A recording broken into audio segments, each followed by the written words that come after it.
Olá, boa noite, que Jesus nos abençoe, que possamos agora já começando a nossa reunião, agradecidos a Deus por todas as bênçãos assim concedidas. Vamos fazer a nossa oração.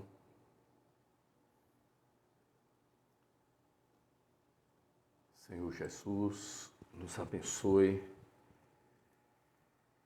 que neste momento possamos entrar em contato com a espiritualidade amiga, superior, e que os bons espíritos nos abençoem, nos inspirem, para que juntos possamos trazer algumas reflexões em torno de um assunto tão importante. O tema é Desafios da Família, da vida em família.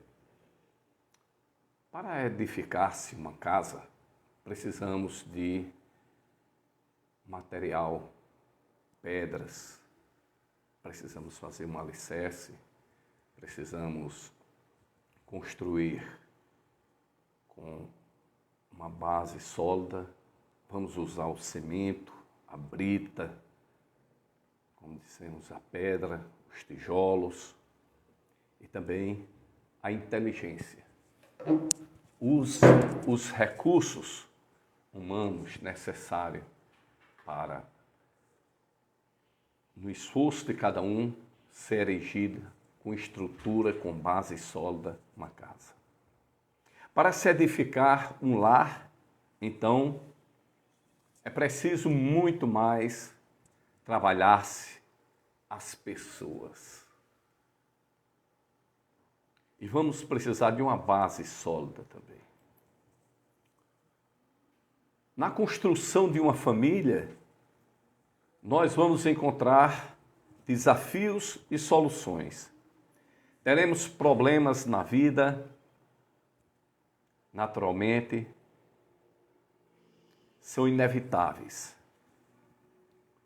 Mas ser derrotado por esses problemas é uma opção de cada um de nós. É interessante porque a expressão família é derivada do latim famulus, o que significa escravo doméstico. E se você pensar direitinho, desde que nascemos para servir.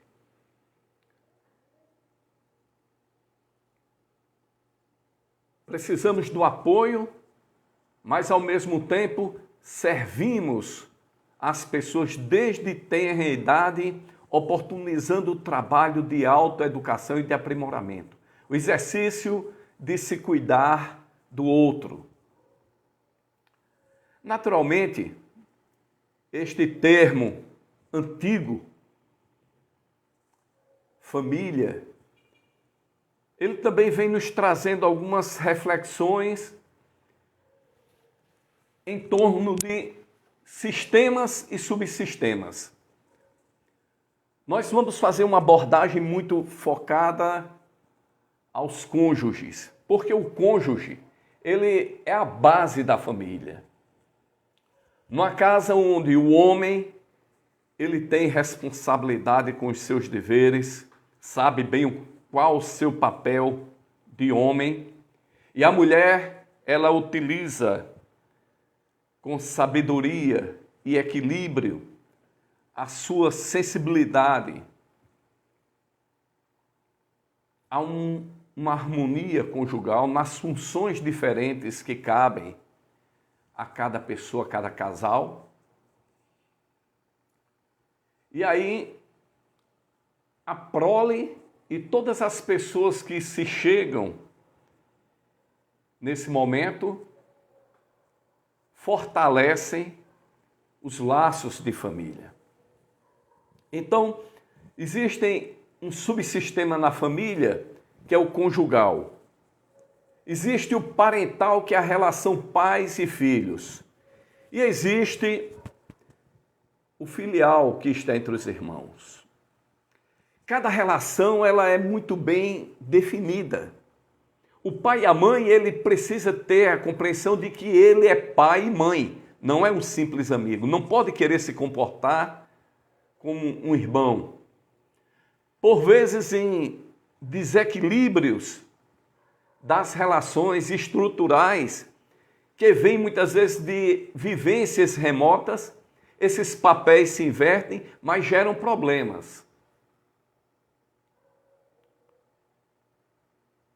O cônjuge, o homem e a mulher, eles não podem ser bons amigos. Eles não são irmãos. Eles não são pessoas que têm um papel solto dentro do lar. O pai, ele deve ser pai, o filho deve ter a postura de filho. E os irmãos se respeitarem como tal. E assim, Chico Xavier ele nos coloca: teus parentes e amigos são as almas que você atraiu com tua própria afinidade. Significando dizer que cada um de nós estamos com a pessoa certa, no lugar certo, no momento ideal, vivendo a melhor experiência para o nosso crescimento. Então, qual a finalidade do matrimônio? Quando pensamos na família e damos um foco no subsistema relacionado aos cônjuges. Com ele nós temos oportunidade de reestruturar as negatividades que trazemos como herança, desde de outras vidas, desta e de outras vidas, tendo na parceria conjugal o espelho no qual pode aprender muito sobre si mesmo.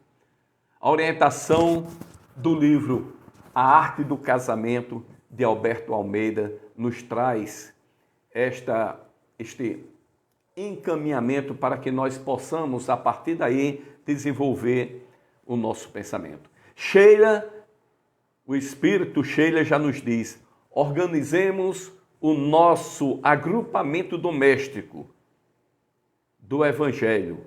O lar é o coração do organismo social. Em casa começa a missão no mundo. Observem como é fantástica e gigantesca a função da família como a primeira célula, a célula máter, na organização e na estrutura da família. Desmantelar, então, a família é desmantelar todo o sistema social. Enfraquecer a estrutura da família, embora ela seja dinâmica e seja construída em redes, mas enfraquecê-la é enfraquecer toda a sociedade. Todos os destemperos, todos os problemas que nós temos visualizado, eles no mundo, eles têm na sua base a família. E aí agora nós queremos dar uma pausa rápida para agradecer a participação de Jerônimo, Marinete, Nilza, Mário, né? Os nossos irmãos que estão nos honrando com a sua participação e a gente agradece, né? Então, Claudivan aqui conosco também, a gente agradece bastante, meus irmãos. Que Deus nos abençoe. Pois é. Então, alguns autores podem classificar os casamentos como acidentais, e a gente vai ver em algumas obras espíritas. São aqueles provacionais, aqueles sacrificiais e os transcendentais. Nos acidentais, a gente pode classificar aqueles onde o encontro é puramente pela atração física, quando as pessoas se encontram e não tinham qualquer ascendente espiritual. Apenas há uma afinidade de energia e a própria palavra já disse, é um acidente. Mas acontece. E a partir de então, acontecendo esse acidente, como nada, nem mesmo os acidentes, eles ocorrem por acaso, vai ter uma função. Mas meu casamento foi acidental, agora já não é mais. Foi, mas você procurou prova, né? E agora você tem. E ele vai levar ao crescimento. Contrair uma responsabilidade, contrair um compromisso nessa existência, porque não tinha um passado onde houvesse necessariamente vínculos. Os casamentos provacionais, que são os mais comuns, estes, as pessoas, o que acontece são reencontros de espíritos que viveram em existências passadas e agora, com um planejamento prévio, se encontram para que possam reajustar algumas situações.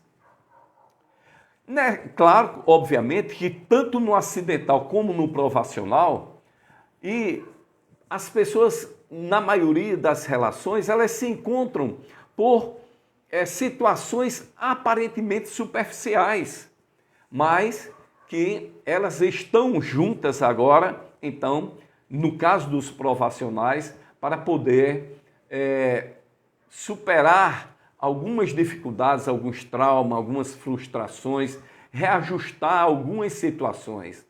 E aí nós temos Aline, né, Portã, Jesus o abençoe, meus irmãos, que assim a Aline está colocando para a gente, né? Então, a câmera está ruim? A nossa irmã colocou aqui que a câmera está ruim. Qual é o problema da câmera? Pode dizer aí para a gente? Tá invertida, vamos ver aqui. Vamos ver agora. Melhorou?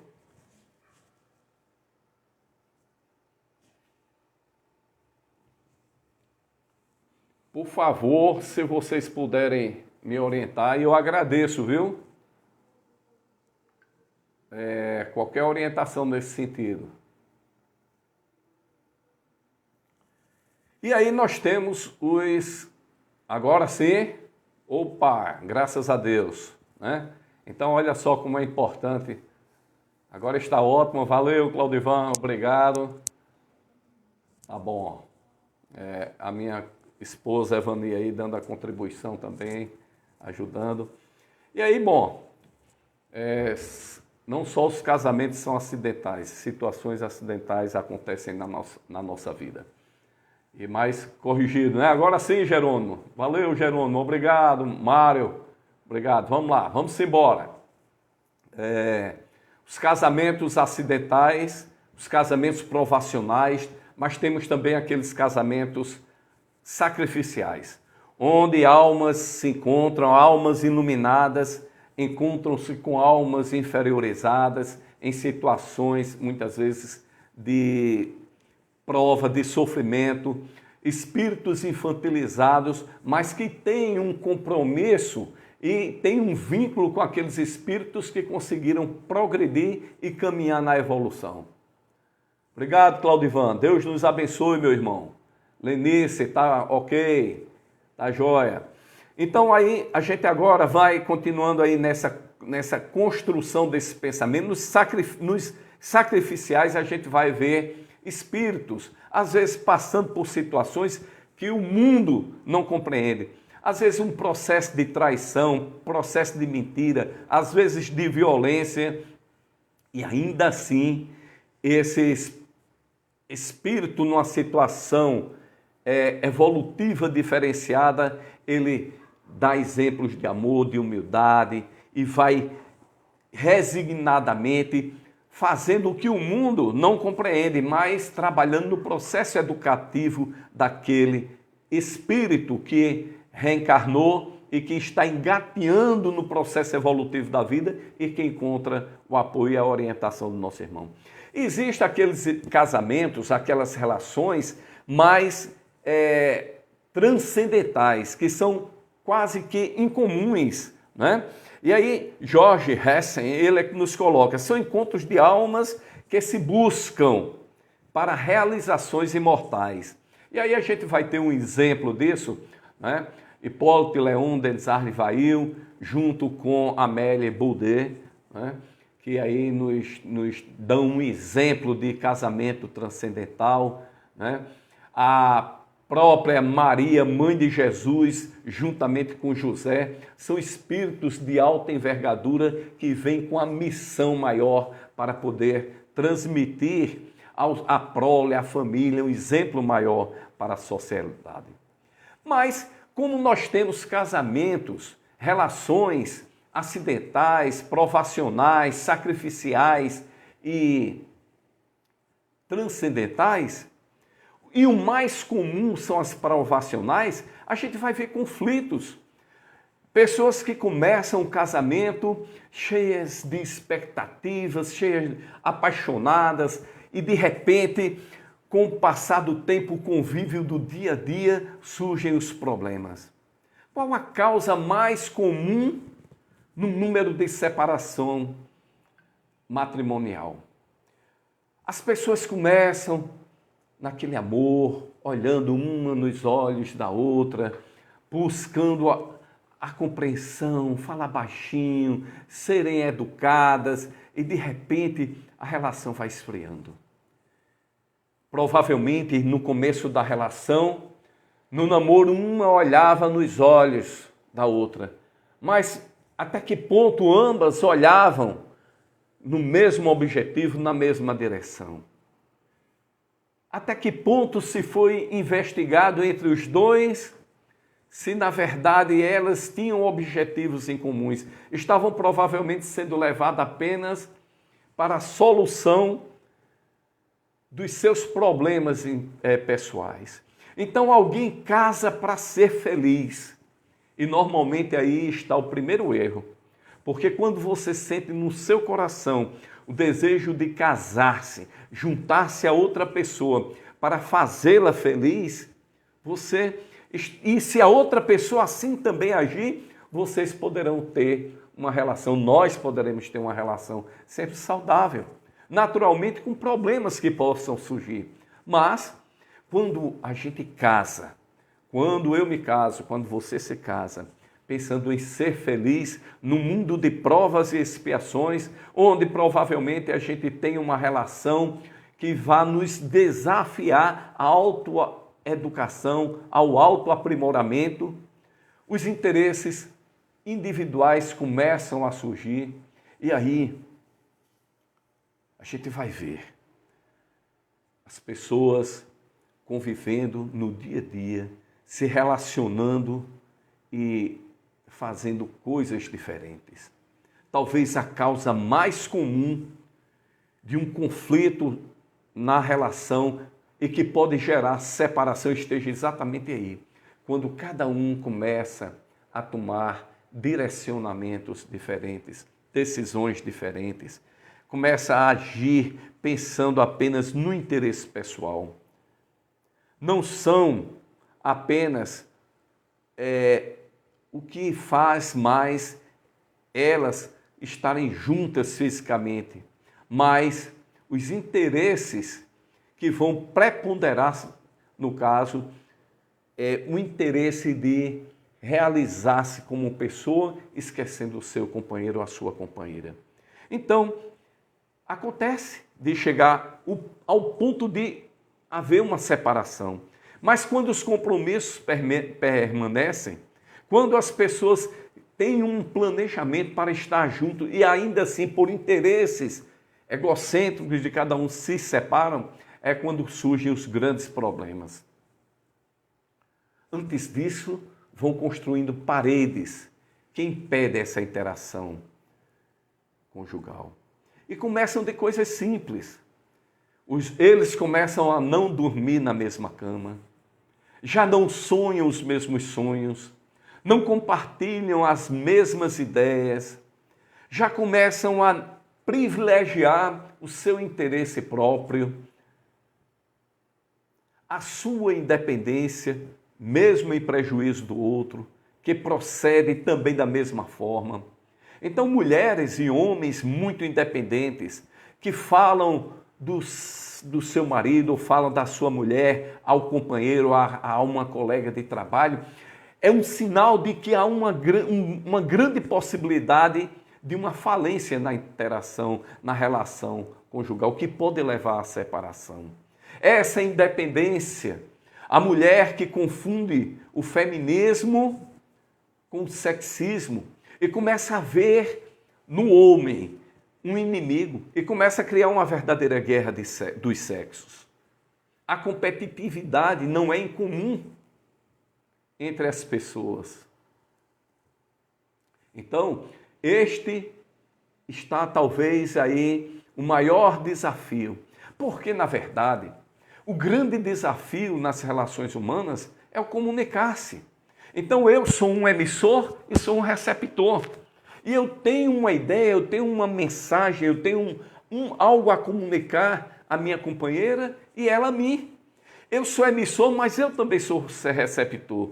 E se nessa relação os ruídos da comunicação são muito maiores do que o desejo de comunicar, e se eu tenho muitas peneiras que não me permitem um bom relacionamento na minha relação com a minha companheira, eu começo a criar uma relação de monotonia no casamento. Porque as alegrias que a mulher começa a encontrar é no seu ambiente de trabalho, com os colegas, com os amigos, o homem também, na sexta-feira, quando termina o trabalho mais cedo e ao invés de retornar para casa, vai encontrar-se com os amigos nos bares da cidade. Observem como há uma fuga. Então, quando começa a segregar sua intimidade a amigos, a amigas, e a gente vive num mundo onde existem as pessoas bem intencionadas e as pessoas más intencionadas. E não é incomum também se perceber homens e mulheres se aproveitando da fragilidade de uma relação para tomar algum proveito, para usurpar a preciosidade de uma relação em família. Então, começa-se a resolver os seus problemas de maneira isolada. Os recursos da tecnologia começam a se voltar contra os casais, contra a família.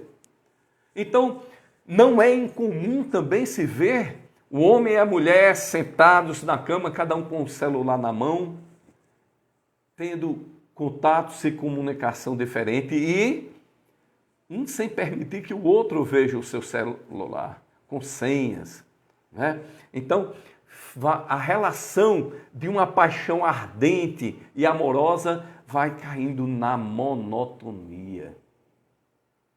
Dizem que o casamento, ele começa por uma forte paixão. E ele começa nas relações de prazer, de vontade. E também quando essas relações de prazer, de vontade, essa paixão, se permite que ela acabe, o casamento também vai se desmanchando.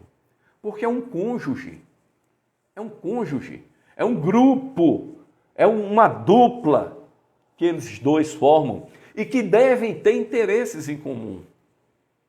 Então, se de repente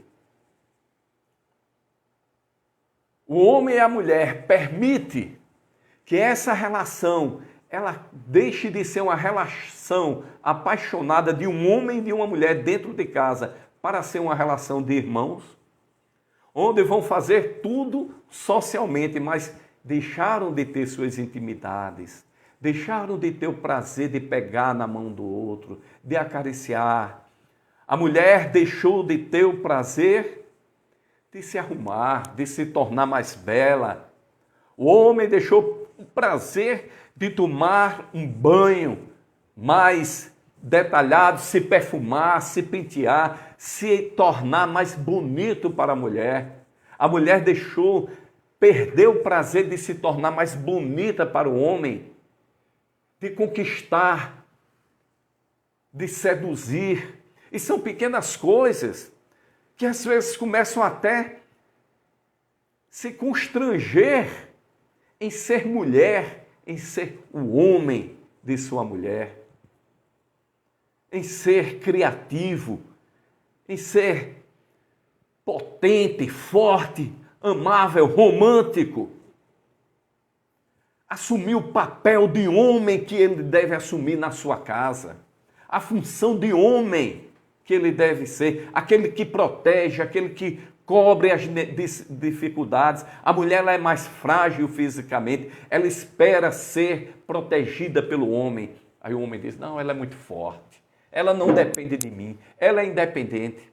É um perigo essa compreensão. Você precisa se tornar e se sentir como homem, o homem da sua casa. Não pode perder esse papel, essa função.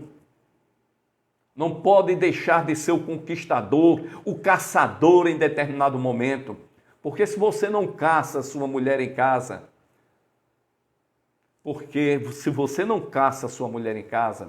e vai caçar outra lá fora, você comete o grande erro da sua vida. Você começa a adulterar, a mentir, a se corromper. E já vai perdendo o sentido, a alegria de estar em casa.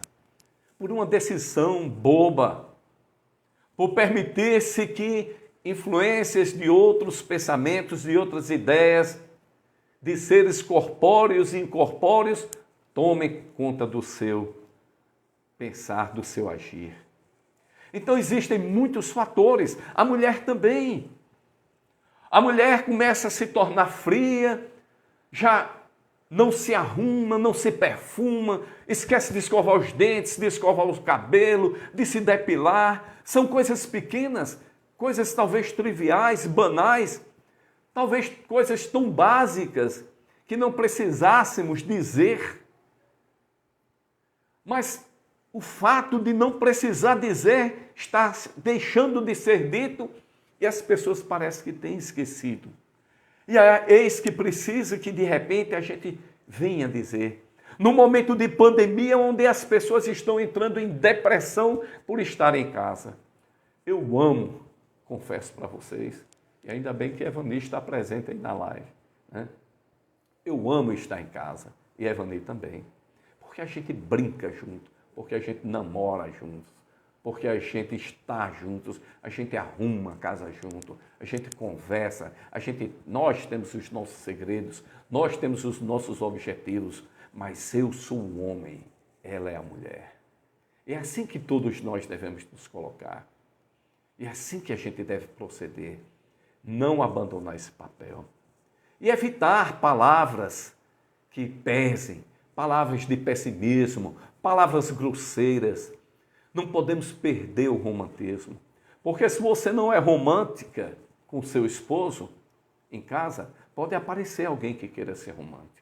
Porque se você não quer mais fazer as unhas dele, porque se você não quer mais levar a toalha até ele no banho, ou servir o seu almoço, fazer as suas unhas enquanto conversa e dar massagem nos seus pés, lavar os seus pés, ajudar-lhe nos banhos, vai encontrar amante que queira lá fora fazer isso.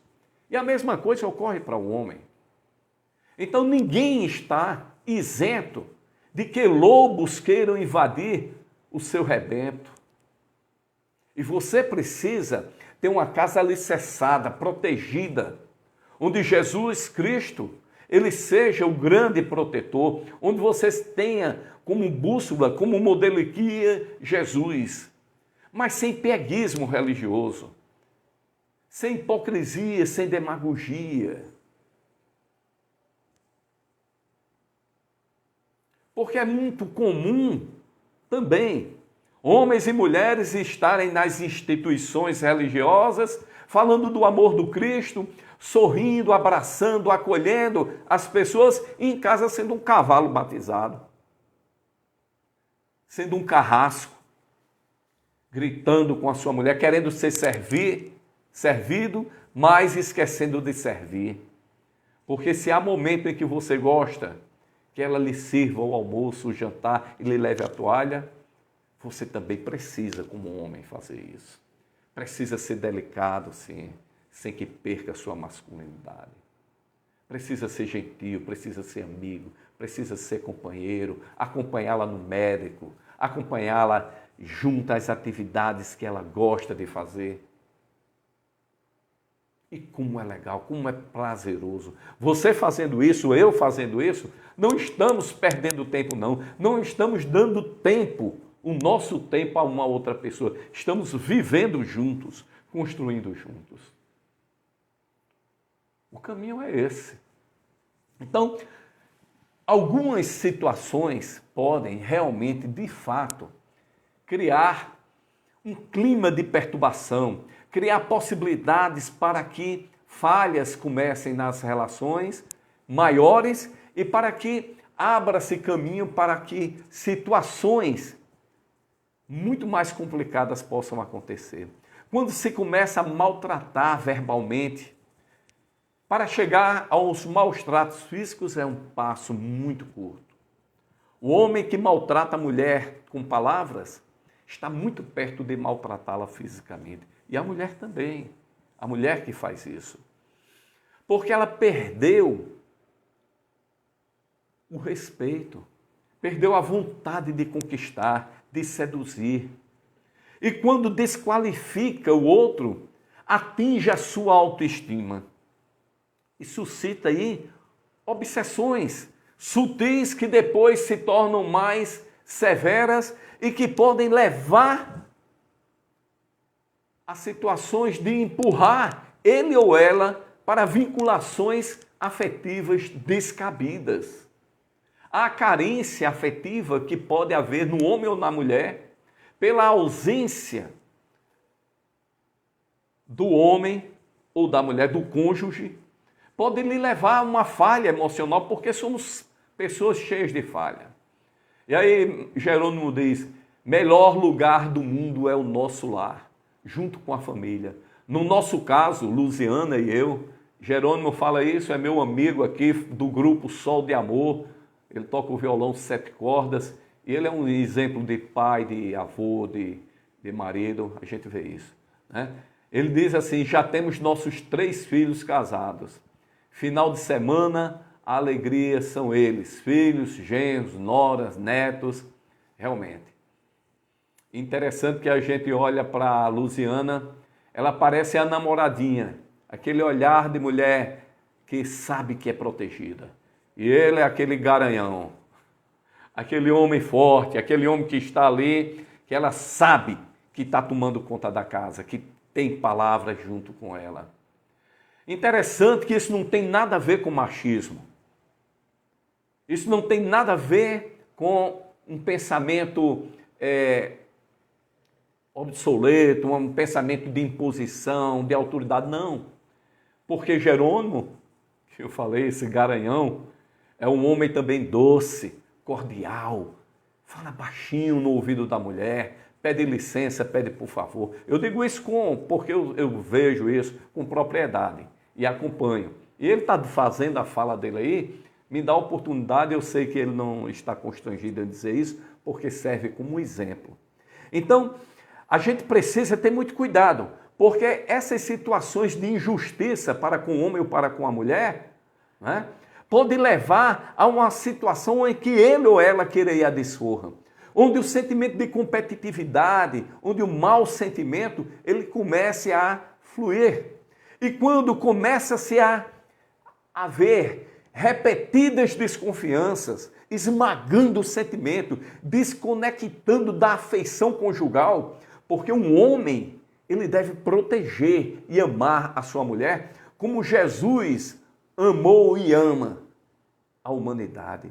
E a mulher, ela deve também cuidar na mesma proporção. Ela é a base, ela é o esteio, é o equilíbrio do lar. Ele está dizendo, tranquilo, amigo. Isso aí, Jerônimo. Airon, nosso amigo Airon também, sempre integrante do grupo Sol de Amor, afastado temporariamente, a gente te aguarda, Airon. Grande abraço, meu irmão. Pois é. Então, essas ofensas, e quando se coloca a desconfiança, está-se, então, colocando o germe da mentira. Porque quando você desconfia da mulher ou do homem, você está colocando para ela que há a possibilidade dele ou dela cometer esse erro. Abraço, Airão. Então, para mim, não tem um motivo para desconfiar da minha esposa. Eu preciso dedicar os meus dias a ela, porque eu sei que ela dedica os seus dias a mim. E juntos a gente pode dedicar esse amor ao nosso filho, aos nossos filhos, à sociedade, à humanidade em geral. Então, não existe motivo para desconfiar, porque se está desconfiando, há algo a ser resolvido. Chama-se para uma conversa. O que é que está havendo? O que é que nós podemos juntos resolver? E há necessidade de que um escute o outro. E que essa conversa não seja um monólogo. Que essa conversa seja um encontro de verdade entre pessoas, onde exista aquele que emita a mensagem, aquele que receba, aquele que possa processar a mensagem, compreendê-la. E existem também algumas técnicas para isso, né? E que a gente pode discutir e ter outros momentos para se trabalhar essas técnicas. Então, o abuso do álcool, de drogas, de bebidas, como se fosse suprir esse vazio na relação, na vivência, esse vazio existencial, é uma ilusão, porque fortalece os instintos inferiores que comandam o comportamento animalesco. Então, o abuso do álcool, ele pode gerar situações que depois não tenha como ser revertido. E permitir a interferência, seja de sogro, de outros parentes, que venham a fragilizar a posição de um dos cônjuges, é terrível. Porque há homens que casam e não querem sair de casa, não querem assumir a própria vida. E mulheres também que assim se comportam. E aí permitem que o pai, que a mãe defina situações que cabe ao marido, que cabe à esposa definir. Parece muito simples, isso parece muito óbvio, mas precisa ser dito porque existem relacionamentos se acabando por causa disso. Então a interferência de outras pessoas é muito prejudicial porque fragiliza e também derruba a autoestima do parceiro, da parceira na vivência. Então não pode se transformar a conversa num monólogo, não se pode dizer tudo o que pensa, tudo que sente, aproveitar para dizer na hora da raiva. Agora que eu estou com raiva, eu vou aproveitar para dizer tudo o que eu penso em relação a ele. É o pior momento de se dizer algo para uma pessoa, é quando você está com raiva, porque você vai dizer até o que você não quer dizer, principalmente o que você não quer dizer. Você vai dizer coisas absurdas que depois você nem vai acreditar que você disse, porque não é o que você sente. É o que entidades, muitas vezes, sentem e aproveitam esse espaço para poder se posicionar, para poder aproveitar sua fragilidade naquela brecha, levar ideias e sentimentos que não são do casal. Então, dizer as coisas na hora da raiva, na hora da ira, ao invés de fortalecer os laços, você vai criar um nó. E quando alguém vence o diálogo, o casal perde.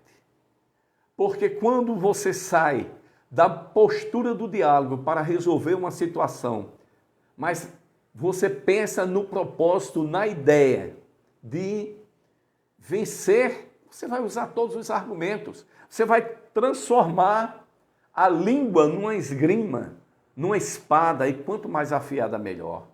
Porque é o orgulho agora que está sendo mais forte. Em vez de falar, começa-se a gritar, como se o outro perdesse a capacidade de ouvir. Mas por que é que alguém grita tanto? É porque quem está gritando sente que não está sendo ouvido. É um sentimento de solidão, de isolamento que lhe bate.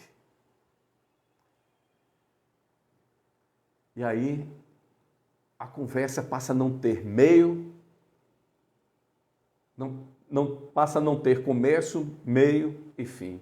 E tudo na vida ele tem que ter um começo, tem que ter um meio, tem que ter um fim. Você precisa introduzir com ideias, com palavras brandas, com carinho, com um sentimento de aceitação, de empatia, para que o outro entenda e acredite em você, naquilo que você está dizendo. E ter a convicção de que você está, de fato, ouvindo o outro. Porque muitas vezes nós não ouvimos. A nossa ânsia de falar é tão grande que a gente deixa de ouvir. A gente pode até ficar calado, pensando no que vai dizer enquanto o outro está falando e a gente não está ouvindo o outro.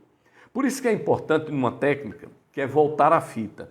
Sempre que você estiver conversando com a sua esposa, com o seu esposo, pergunte a ele, você entendeu o que eu falei?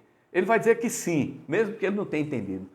Você pode repetir, pode ser que ele resista, ou ela resista, e não queira dizer, não, você já disse isso, eu não preciso. Repita o que eu lhe disse, por favor. Insistir para que ele diga, porque pode ser que ele não tenha ouvido. E você, quando ele ou ela terminar de falar, você pode dizer, olha, deixa eu ver se eu consegui te ouvir. Você disse, e pontuar o que ele disse, você disse isso. Porque pode ser que ele diga, não, eu não disse isso. Olha só, quando você volta à fita e diz, olha, eu vou dizer o que foi que eu ouvi você dizer. E você diz para ela ou para ele o que você ouviu ela dizer, ela vai ter a oportunidade de dizer, não, olha, eu não disse isso. Ou então, eu não queria dizer isso. E aí começar a sincronizar a conversa. E quando você diz algo e que você pede para que ele ou ela diga, repita o que você disse, você vai ter a oportunidade de saber se ele ouviu, se ela te ouviu realmente, ou se ela passou por uma peneira tão grande e não conseguiu captar o que tinha de melhor.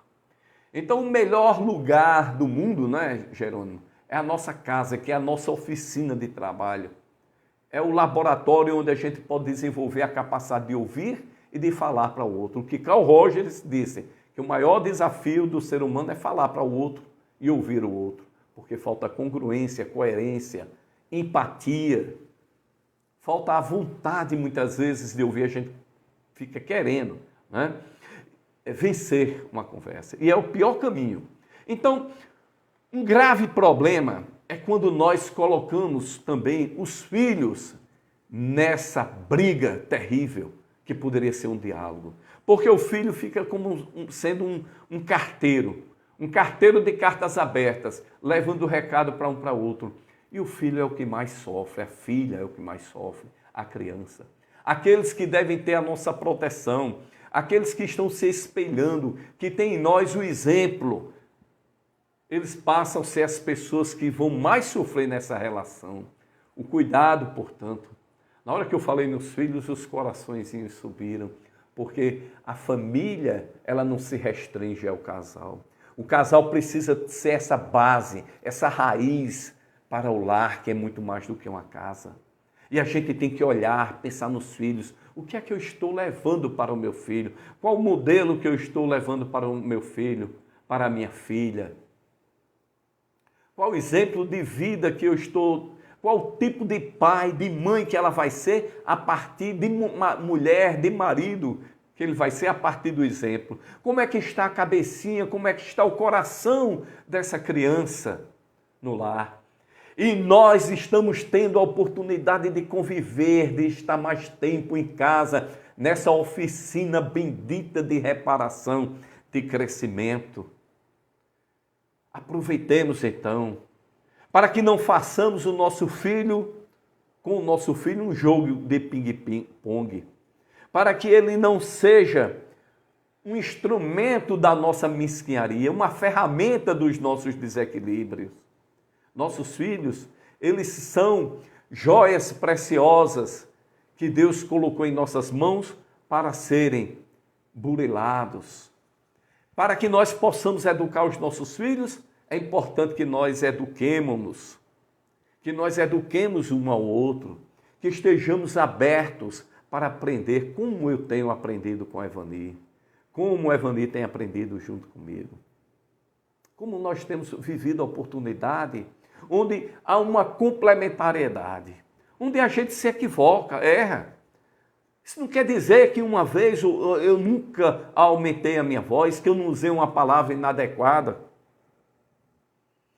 Mas em tempo, o arrependimento verdadeiro, não o remorso banal, o arrependimento que nos leva a uma transformação, à vontade de mudar, de fazer tudo diferente, de nos unirmos, de lançarmos um olhar carinhoso, de não perder o desejo de colocar o namoro no casamento. Porque é muito mais comum os namorados quererem ter vida de casado. E ainda como namorados terem uma relação de casamento.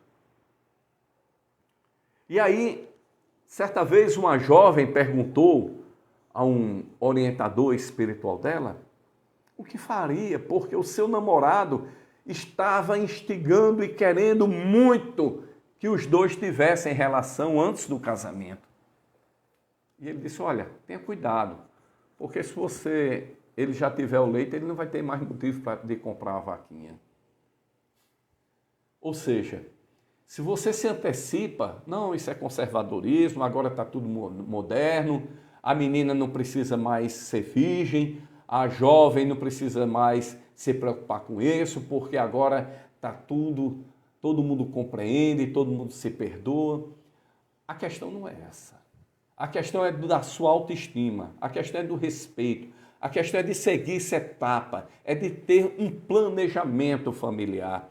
E quando você faz com que o seu namoro ele se torne um casamento, quando você casar já não tem mais sentido. Muitas vezes quando casa, com poucos dias se separa porque já viveu tudo no namoro. Né? E Norma dizendo, é isso mesmo, meu irmão Ricardo. E são coisas, muitas vezes, difíceis de ser dito. Porque não são coisas muito simpáticas. Porque tem pessoas que já estão numa relação de namoro e já vivem, já têm uma relação homem e mulher marital. E aí? Ninguém está aqui apontando o dedo. E se você, homem ou mulher, tiveram a decisão de ter relacionamento antes do casamento, isso não é coisa que merece condenação, uma situação que merece condenação. Mas que não perca-se o respeito. Que se reveja o que é que se pode fazer. Que se delimite-se situações. Que não se viva um casamento quando estiver namorando, mas que se faça do casamento um eterno namoro. Para que haja respeito, para que haja compreensão, para que haja um enamoramento constante, para que se recomece. E não é o fato de ter tido uma, duas ou três vezes relacionamento que se deve continuar assim. Porque uma mulher ou um homem diz, não, eu já tive um relacionamento antes, ou vários relacionamentos antes do casamento, agora a próxima namorada eu quero ter antes do casamento, porque você agora perdeu alguma referência. E aí Ayron diz, infelizmente, na maioria dos casos é assim mesmo. Enquanto namorados querem viver como casais, enquanto os casais passam a ser namorados distantes. Pois é, sem responsabilidade, sem compromisso. Porque ao invés de ser namorados distantes, precisam se enamorar, estar juntos, não só fisicamente, mas nos projetos, nas ideias, no sentimento, no respeito, no carinho. Não é isso, Ayron? É exatamente isso. Não porque eu já fui casada, porque eu já tive várias relações, eu vou começar uma relação agora, eu tenho logo que ir para a cama. Não tem que ir logo para a cama.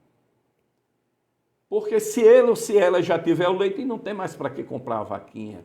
Não tem mais interesse. Não, você já se serviu de uma refeição, comeu o almoço na hora do café. Depois vai comer a janta no almoço e quando chegar na tenra faixa da vida, nos anos, a janta já foi saboreada, já perdeu o sentido. Então, são coisas, às vezes, que a gente traz para o dia a dia para começar a entender que a gente precisa mudar os nossos conceitos e começar a construir uma nova maneira de ser. Até mesmo o casal de namorados que já tiveram relação podem dar um basta, podem se conter, podem diminuir a frequência, se planejar melhor o que é que querem, para saber como é que querem engravidar, quando, em que momento, se preparar, se respeitar, se harmonizar, confiar, construir uma relação de confiança, né? Então, Melry Souza diz, lanchou antes do recreio, né? Uma expressão bem comum. E depois chega na hora do recreio, o recreio fica sem gosto nenhum, né? Mas ainda assim, a misericórdia divina faz com que o universo nos tenha sempre condições de abastecer a todos. A mim, a você, seja lá quem for, que erros, que falhas, que caminhos diferentes, se não quiser assim considerar como erro, tomou, pode se rever, sabe? Você pode agora fazer com que o universo lhe traga um alimento espiritual na relação. E se algumas coisas começaram erradas, não tem que terminar errado. Às vezes a gente começa errado, às vezes a gente erra e não pode consertar o começo, mas o meio e o fim a gente pode consertar. Fazer do meio um novo começo e não deixar que aconteça o fim antes que desenvolva-se uma relação de amor, de construção. Então, ter cuidado para que essas imprecauções não levem uma rotina, um cotidiano sem graça, que se torna uma armadilha da mesmice na relação. Porque na relação homem e mulher, na relação família, você precisa ser criativo, não promíscuo, não desrespeitador do outro, ou da vontade dela ou dele. Respeitar os limites de cada um, mas ser criativo, ser amoroso, saber sorrir, saber gargalhar, saber sentir a vontade. Deixe a mulher sentir-se mulher à vontade. Permita o homem sentir-se homem à vontade. Na cama, na mesa, na sala, no terraço, na vida, na atividade desportiva, musical, na praia. Deixe ele ser ele, deixe ela ser ela. E viva um momento com alegria. Busque o Evangelho de Jesus, que vai fazer com que eu, você e todos nós não sejamos pessoas carrancudas, mas pessoas felizes, porém que encontramos um modo de viver felizes, alegres, saltitantes, como dois namorados, com filhos grandes, barbados, com netos, mas dois namorados. A exemplo de Jerônimo, a exemplo de tantos outros dos nossos irmãos. A doutrina espírita, ela nos faculta essas condições para que a gente possa sair do desajuste, do tédio, da depressão, do medo da morte, da ansiedade, do medo do futuro, e a gente começa a construir um caminho sólido de vivência. Então, manifestar a ternura, independente da relação sexual. Você pode até não estar com vontade, com desejo, com tesão, mas você ser terno. Você pode manter a paixão viva. E é verdade que vai passar por momentos difíceis. É natural que num determinado momento ela esteja até abusada. Respeita a TPM da mulher, respeita os limites da mulher, do cansaço físico, emocional, psicológico da mulher. Respeita ele também. O homem também tem os seus momentos de depressão, de cansaço. É um momento de você ser paciente. E a mulher também, de ser paciente, de ser compreensivo, de usar da caridade, de continuar bonito, de continuar bonita, de não sorrir das suas dores. Porque muitas vezes eu já cometi essa falha. Às vezes, no propósito, no intuito de transformar aquele momento menos tenso, você sorrir. Só que aquele sorriso pode estar sendo numa hora errada, porque ela está com uma dor tremenda. na alma. E às vezes o silêncio, que não é fácil, é um desafio. O silêncio, ele pode evitar muitas coisas, para que depois, no momento de calma, uma reflexão mais saudável, um momento de amor, um momento de oração, um momento do evangelho, em que você perceber que a pessoa está aberta, receptiva, você dá um feedback. Porque o feedback, o retorno, a retroalimentação numa conversa, só ocorre de fato quando é na hora certa, com a pessoa certa, no local ideal. Às vezes a gente quer dizer algo à pessoa, mas não é aquele momento. Não está no momento. Você não pode também expor o seu companheiro, o seu homem, o seu marido, a sua mulher, a sua esposa, diante das outras pessoas, apresentando as falhas dela em público, deixando ela fragilizada, envergonhada. Quem tem vergonha não faz vergonha. E isso é uma demonstração de amor, silenciar, para conversar na intimidade, conforme Jesus orientou. Se alguém pecar diante de ti, chama ele no quarto e conversa em segredo. É muito mais fácil, muito mais saudável. Então, surpreenda com uma mensagem bonita, com uma poesia, que pode ser materializada numa flor, num sorriso, num gesto, num silêncio. Surpreenda com a palavra bondosa. Surpreenda em não reagir quando ela se equivocar. Uma atitude diferenciada. Algo simples, que não vai pesar, mas também um presente, sabe? Coloca a mão no bolso, principalmente os homens, eu estou dizendo isso para mim também. Né? Evandro deve estar sorrindo e gostando da ideia. Coloca a mão no bolso, compra um presente, sabe? Surpreende, faz uma surpresa, agrada a tua esposa, agrada ao teu marido. O momento é esse de você ser aquela pessoa que vai fazer a outra feliz. Não se preocupa tanto em que ele te faça feliz, que ela te faça feliz. Eu devo fazer. Porque no momento que eu estiver fazendo outro feliz, eu vou sentir uma felicidade enorme. E naturalmente, quando eu menos imaginar, eu vou receber a mesma coisa dele. Porque ela vai sentir o desejo no coração de retribuir.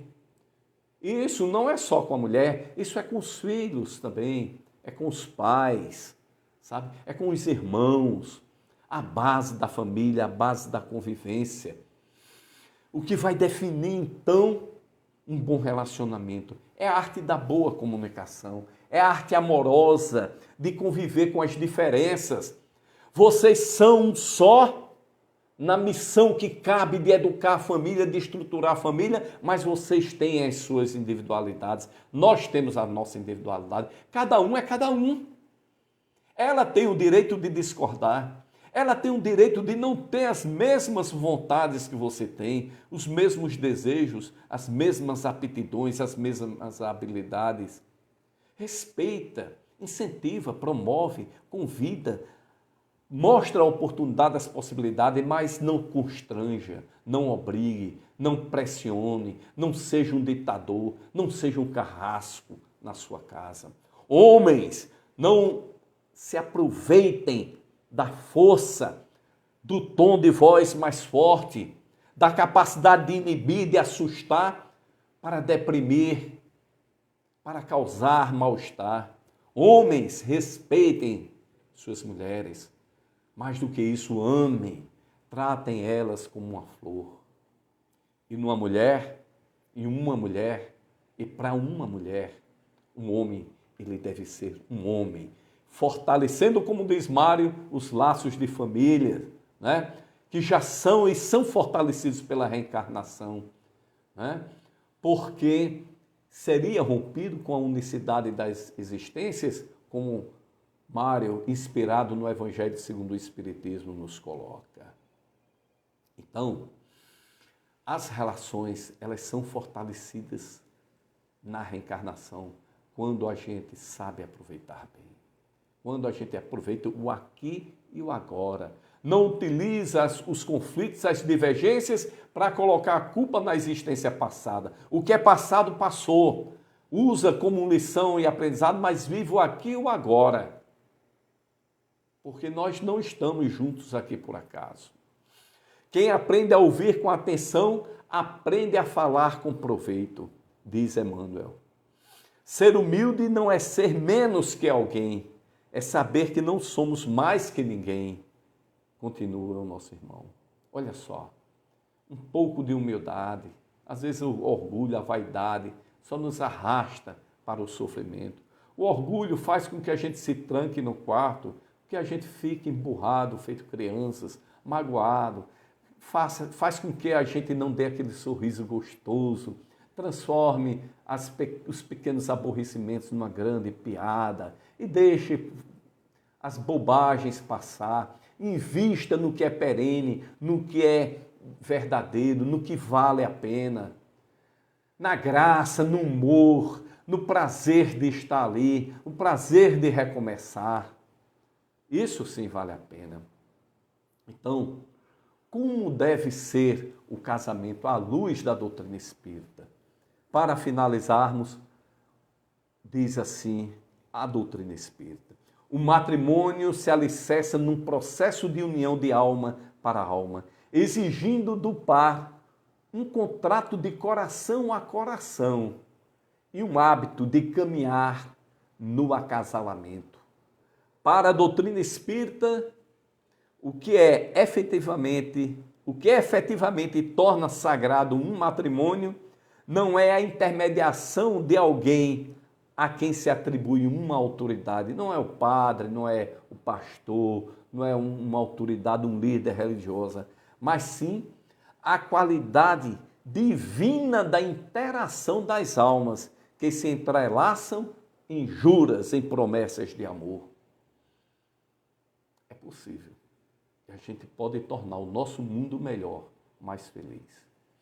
Agradecemos a Jesus, a participação de Airon, de Melry Souza, de Mário Penafort, de Jerônimo, Claudivan, Claudeci, todos os irmãos que estiveram conosco aqui, nos honraram e nos brindaram com a sua presença, os meus familiares que de alguma forma estiveram conectados comigo, todos os amigos que fizeram essa divulgação.